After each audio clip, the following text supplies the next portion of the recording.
നമസ്കാരം. പുരാണങ്ങളിൽ മറഞ്ഞിരിക്കുന്ന ദൈവകഥകളിലേക്ക് സ്വാഗതം.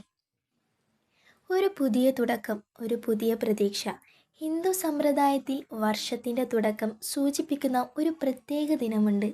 ആ ദിനമാണ് ഉഗാദി. ഓരോ വർഷവും വസന്തകാലത്തിൻ്റെ ആരംഭത്തിൽ വരുന്ന ഈ ദിവസം പുതിയ പ്രതീക്ഷകളും സന്തോഷങ്ങളും കൊണ്ട് മനുഷ്യരുടെ ജീവിതത്തിൽ പുതിയ അധ്യായം തുറക്കുന്നു. ഉഗാദി എന്ന വാക്ക് സംസ്കൃതത്തിലെ യുഗ പ്ലസ് ആദി എന്ന രണ്ട് വാക്കുകളിൽ നിന്നാണ് ഉണ്ടായത്. യുഗ എന്നത് കാലഘട്ടം എന്നും ആദി എന്നത് തുടക്കം എന്നുമാണ്.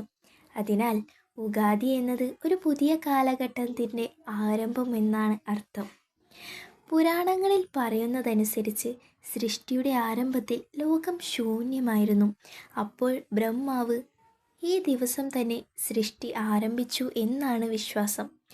അന്നാണ് കാലവും പ്രകൃതിയും മനുഷ്യരും ഈ ലോകത്തിൽ ആദ്യമായി രൂപം കൊണ്ടത് എന്ന് പുരാണങ്ങൾ പറയുന്നു.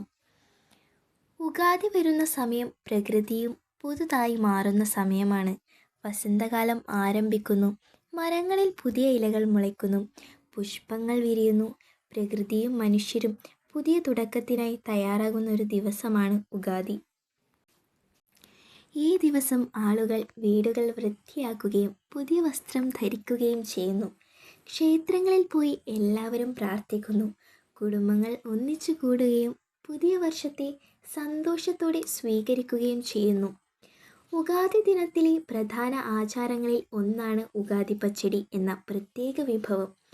ഈ ഭക്ഷണത്തിൽ മധുരം, പുളി, ഉപ്പ്, കയ്പ്, കാരം എന്നിങ്ങനെ പല രുചികളും ഉണ്ടാകും. ഇതൊരു വലിയ സന്ദേശമാണ് നൽകുന്നത്.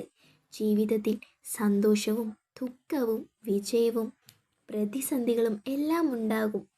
ഇവയെല്ലാം സ്വീകരിച്ചുകൊണ്ടാണ് മനുഷ്യർ ജീവിതത്തിൽ മുന്നോട്ട് പോകേണ്ടത്. ഉഗാദി പ്രധാനമായി ചില തെക്കൻ സംസ്ഥാനങ്ങളിലാണ് ആഘോഷിക്കുന്നത്. ഹിന്ദുക്കളുടെ പുതുവർഷം എന്നാണ് ഉഗാദി അറിയപ്പെടുന്നത്. ഒരേ സംസ്ഥാനത്തിലും വ്യത്യസ്ത പേരുകളിലാണ് ഉഗാദി അറിയപ്പെടുന്നത്.